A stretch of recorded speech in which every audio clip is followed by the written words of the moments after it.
The Korean Mafia boss didn't know that the black waitress serving him that night had spent the last 12 years waiting for his name to appear in a file.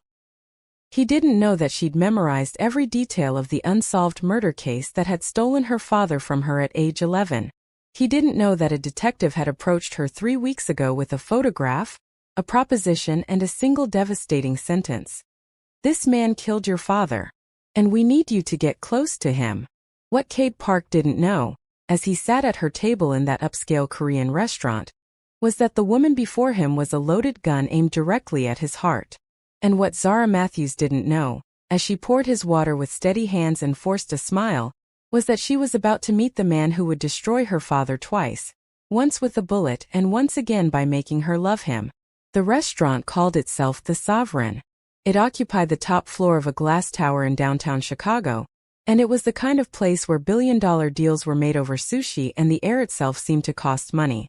Zara had worked there for 8 months, long enough to understand the geography of power in this city, short enough that she still felt the weight of her own invisibility. She was 23 years old, with dark eyes that held a grief older than her bones, and she worked 3 jobs to put herself through law school. During the day, she attended criminal justice lectures at Northwestern. At night, she served the men who'd built empires on the backs of people like her father. The files were in her apartment, stacked on her desk beside her laptop. Cold case photographs, police reports, the toxicology report that confirmed David Matthews had been executed with 2 shots to the back of his head in an alley behind a warehouse in 2012. She read them the way other people read novels, obsessively, desperately, always hoping the ending would somehow change. Her mother had moved on, had rebuilt a life, had told Zara 100 times that carrying this anger would only poison herself. But Zara couldn't let it go. The case was unsolved. The killer was out there. And every night, she served expensive wine to the powerful men who inhabited this city, and she wondered if one of them was the man responsible. 3 weeks ago, Detective Torres had appeared at her apartment door. Middle-aged, tired, with the kind of face that had seen too much. He held a photograph of a man in an expensive suit, surrounded by bodyguards, emerging from a nightclub. The man's features were sharp, angular, dangerous. "Kade Park," Torres said, handing her the photo. "This is the man we believe killed your father. Korean organized crime. He was 20 years old at the time. Your father was in the wrong place, knew the wrong people. He was helping a rival gang move product through Park's territory. Park ordered the hit. It was business." The word business had made her sick. Torres continued. "We've been investigating Park for 12 years. We have financial records, witness statements, everything except the confession we need. But we can't get close to him. He's too careful. Too protected." Torres paused, letting the weight of what was coming settle between them. "We need you to get close to him. Use whatever you have to use. Get inside his world. Find evidence. Get him to confess." Zara had asked the obvious question. "Why would he confess to me?" Torres smiled, and it wasn't kind. "Because men like Kade Park have one weakness. They fall for the wrong women. And when they do, they get careless."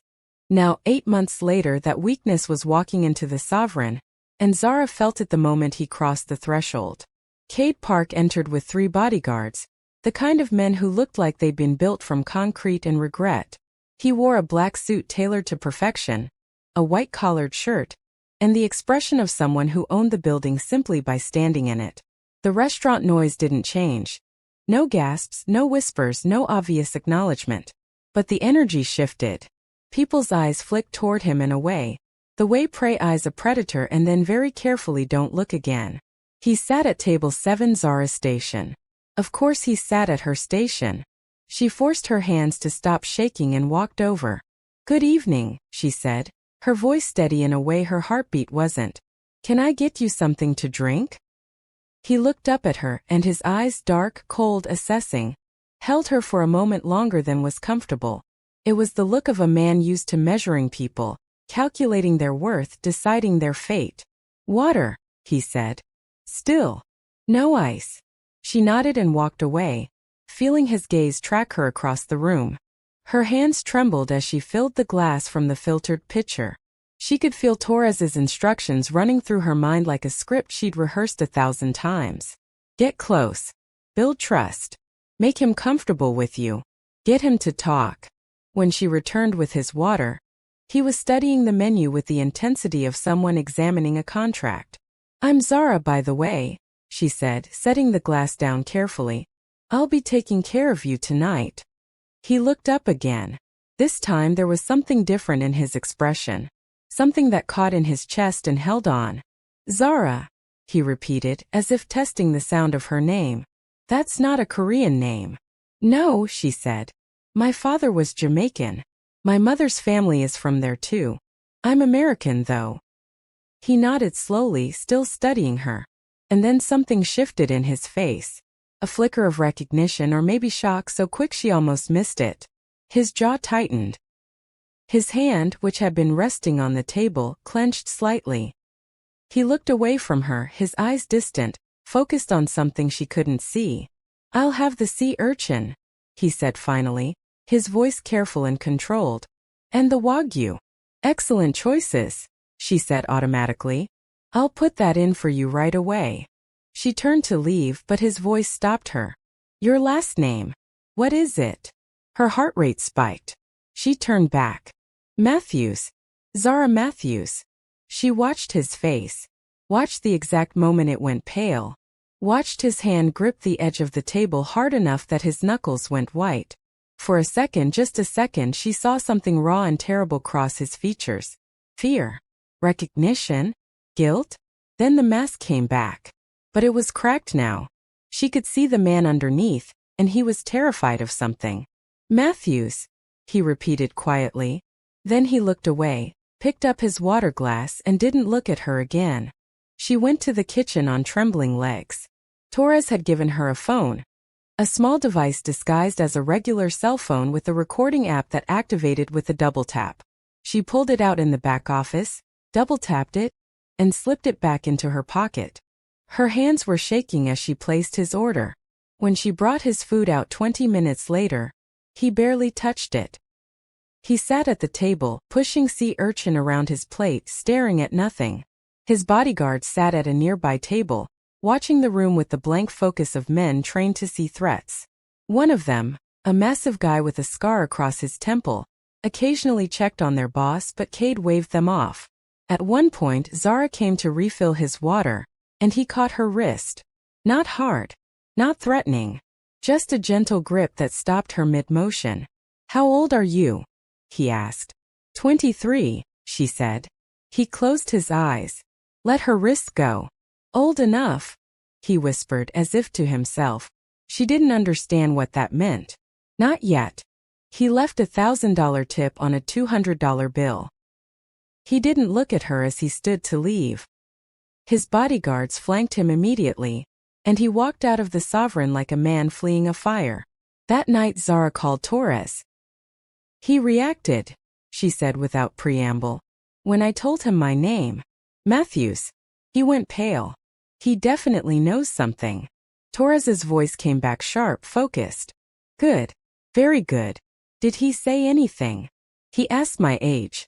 Then he said something like old enough and left. He barely touched his food.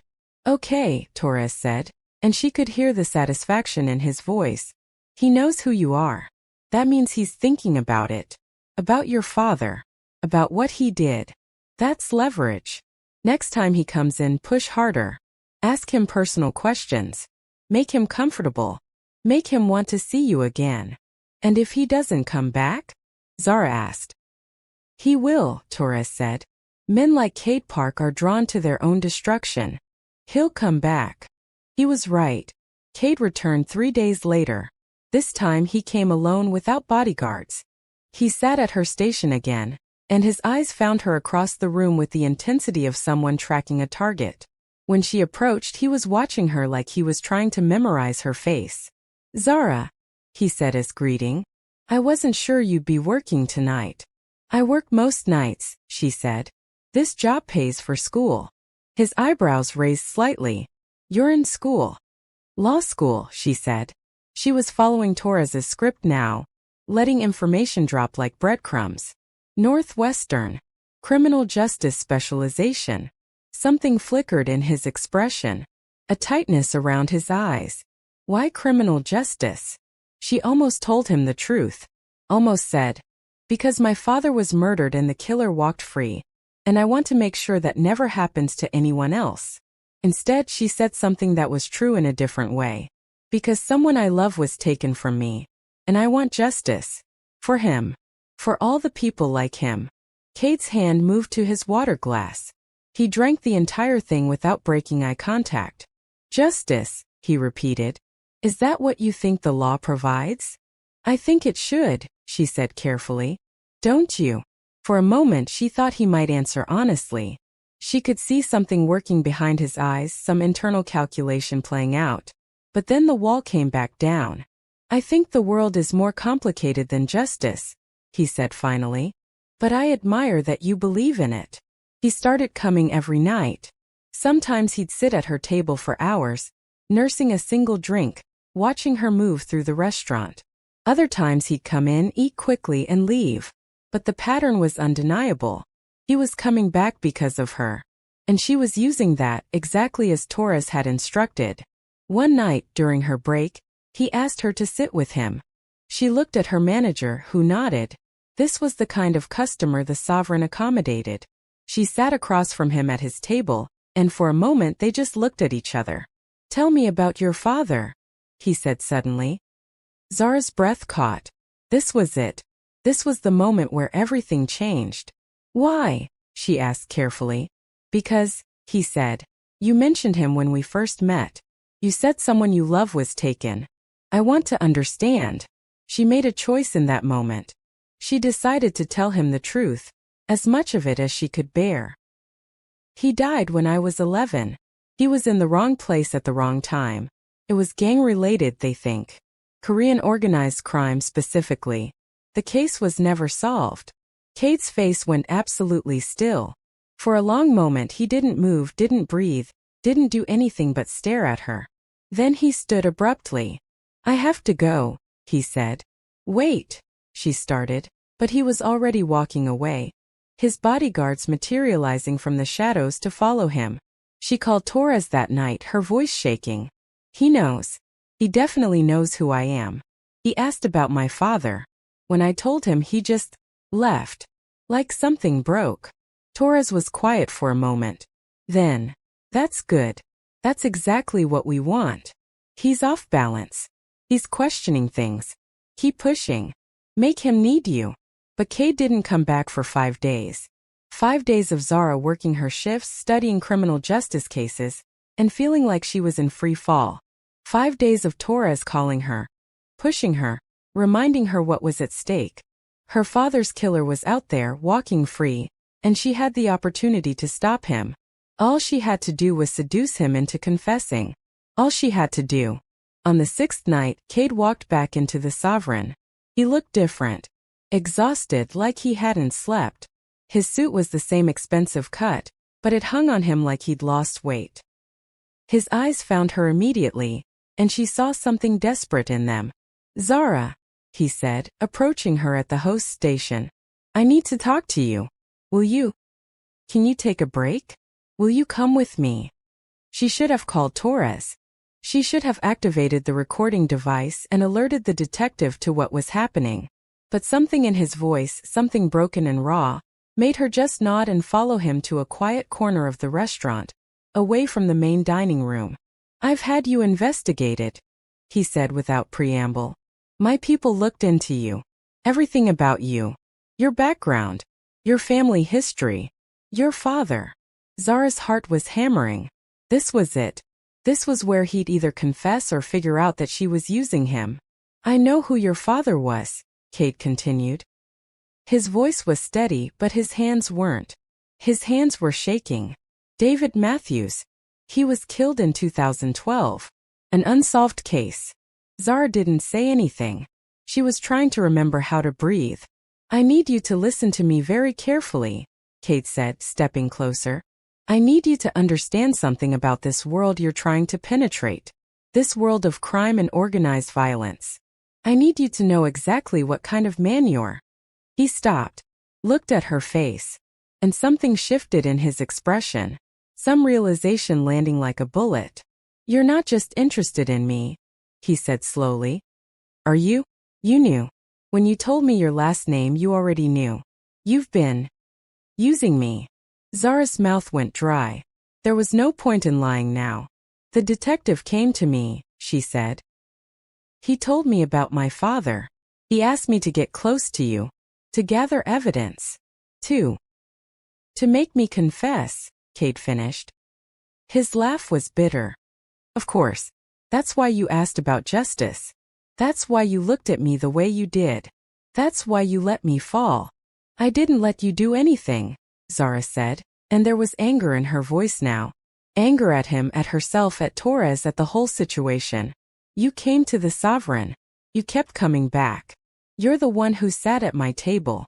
You're the one who started this." "I started this because I recognized your name and I felt guilty," Kate said, his voice rising. "I started this because when I heard you were David Matthews's daughter, I wanted to confess everything and throw myself on your mercy. I started this because I'm a fool." A few other diners were looking at them now. Cade noticed and forced himself to calm down, dropping his voice. "Come with me," he said. "Not here. Somewhere we can talk properly. Somewhere private. And then I'll tell you everything you want to know about your father. I'll tell you what happened. Why it happened. Everything." Zara should have said no. Should have called Torres and had Cade arrested right there.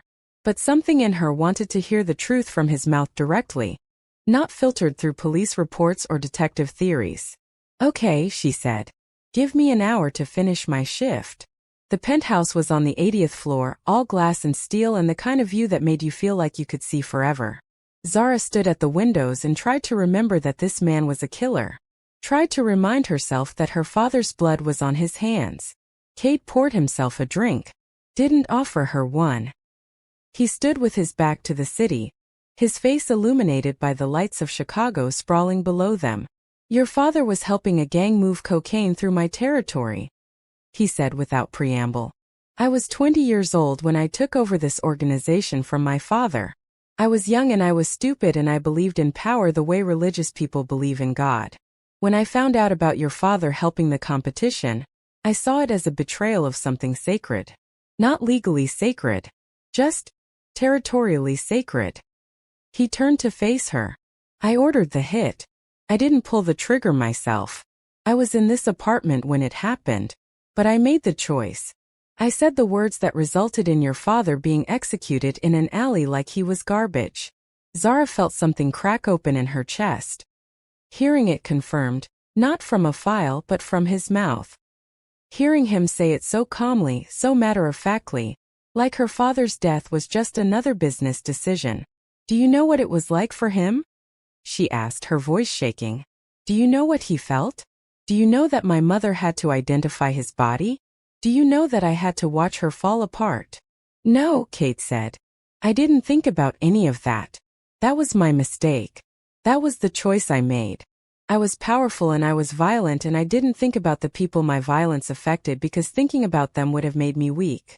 "And now?" Zara demanded. "Now that you've thought about them? Now that you know I exist? Does that change anything?" "It changes everything," Kate said. He moved closer to her. "It changes the fact that I haven't slept since I realized who you were. It changes the fact that I can see your father's face now when I close my eyes, even though I couldn't remember it before. It changes the fact that I'm standing in front of you and I want to tell you I'm sorry, but I know that's not enough. Nothing I say will be enough." "Then why are you telling me?" Zara asked. "Because you deserve the truth," Kate said. "Because you came here deserving to understand why your father was taken from you. And because—" He stopped, looked at her for a long moment. "Because I've fallen in love with you. And I can't hide from you anymore." The words hung in the air between them like a live grenade. Zara felt her hand move to her jacket pocket, where the recording device was still running, still capturing every word of his confession. She had him. She had everything. She could call Torres right now and Kade Park would be arrested before midnight. His organization would be dismantled. His family would lose everything. Justice would be served for her father. All she had to do was press a button. Instead, she pulled out the recording device and threw it across the room. Kade stared at her like she just transformed into something he couldn't understand. What did you just do? I destroyed the evidence, Zara said, her voice hollow. The detective is waiting outside with a warrant and a team of federal agents. I was supposed to get you to confess. I was supposed to signal them. I was supposed to help them arrest you. But you didn't, Kade said slowly. No, Zara said. I didn't. Why? She didn't have a good answer. Because she'd fallen for him too. Somewhere between the third night he came back to the Sovereign and the moment he admitted his crime. Because justice that required her to destroy her own heart wasn't justice at all. Because her father had been dead for 12 years and no arrest would change that. Because if I turn you in, my father is still dead, she said finally. The justice system gets one mafia boss out of thousands. Nothing changes. My father stays gone. My mother stays broken.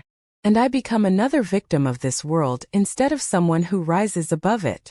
So what do you want? Kade asked. Zara took a deep breath. This was the moment where everything got complicated. I want you to confess publicly. Not to the police. Publicly. A press conference. You tell the world what you did. You explain your organization. You help federal investigators dismantle it. You cooperate completely. And then you serve your time. And in exchange? Kade asked. In exchange, Zara said, I will wait for you. I will visit you. And when you get out, we'll figure out what comes next. She could see the realization dawning on his face. She was asking him to give up everything. His power, his freedom, his identity as Kade Park, the untouchable mafia boss. She was asking him to be vulnerable in a way he'd probably never been in his life. That's not a negotiation, he said quietly. That's asking me to destroy myself. Yes, Zara said. It is. And I'm asking you to do it anyway. Because if you love me like you say you do, then you'll want me to be able to respect you. And I can't respect a man who hides from his crimes. I can respect a man who faces them. Kade walked to the window and pressed his forehead against the glass. Chicago sprawled below them, billions of dollars flowing through its streets, all of it built on betrayal and violence and people like her father dying in alleys. Okay, he said finally. I'll do it. I'll confess. I'll cooperate. I'll give them everything. Zara felt something break and heal simultaneously in her chest. The press conference happened 3 days later. Kade Park walked into a federal building with his lawyer and made a statement that shocked the entire city. He confessed to dozens of crimes. He named names. He provided evidence. He explained in detail how his organization had operated, who he'd ordered killed, how the money had been laundered, everything. By the end of his statement, his entire empire was in freefall. His family disowned him. His organization fractured immediately as people scrambled to save themselves. Federal agents raided properties across the city. Within a week, 43 people had been arrested based on Kade's testimony. And Kade Park himself was facing a sentence that would take the rest of his life away. Except not quite the rest of his life. His lawyer negotiated an immunity deal. Full cooperation in exchange for a reduced sentence. 7 years. Kade would serve 7 years in federal prison, and then he would be released, though he would be on parole and probation for the rest of his natural life. He pleaded guilty. He accepted his sentence. And he looked at Zara from across the courtroom as it was handed down, and something in his expression was almost at peace. Zara finished her last year of law school while he was in prison. She visited him every month, every single month without fail. They sat on opposite sides of thick plexiglass and talked through phones, and gradually, over the course of those visits, Zara began to understand that this man was not the same person who had ordered her father's death. The version of Kade Park who was sitting in a federal prison cell was someone rebuilt from the ground up. He read. He took educational programs. He spent hours in therapy dealing with the violence he'd committed, the lives he'd stolen, the damage he'd done. And he talked to Zara about all of it the way a man talks to someone he's trying to become worthy of. Do you ever wonder if I'm just performing for you? He asked during one visit in his 3rd year of incarceration. If I'm just pretending to change because I know that's what it takes to keep you? All the time, Zara said honestly. But I've chosen to believe you anyway. That's not the same as forgiving you. That's just me choosing what I want to build. Kade nodded. He understood the difference. He would spend the rest of his life understanding the difference, understanding the cost of what he'd done, carrying the weight of her father's death. When he was released on a cold January morning, 7 years and 2 months after he'd confessed, Zara was waiting at the gates. She'd finished law school. She'd passed the bar. She was officially a lawyer now. And she was wearing a simple black dress and the kind of smile that meant she'd made a decision and she was ready to live with it. "Hi," Kade said simply, walking toward her. "Hi," she said back. They didn't kiss. Not there, not in public. They just stood together for a moment, two people who had been destroyed by the same violence and had chosen to rebuild themselves together instead of apart. They moved to a small town in Wisconsin. Zara opened a legal aid office, helping underserved communities, doing the justice work that the system wouldn't do. Kade worked construction, building houses, literally reconstructing things instead of destroying them. He worked with his hands and his body, and at night he came home to Zara. They rented a modest house. They saved their money carefully. They built a life that was small and quiet, and nothing like the world they'd left behind.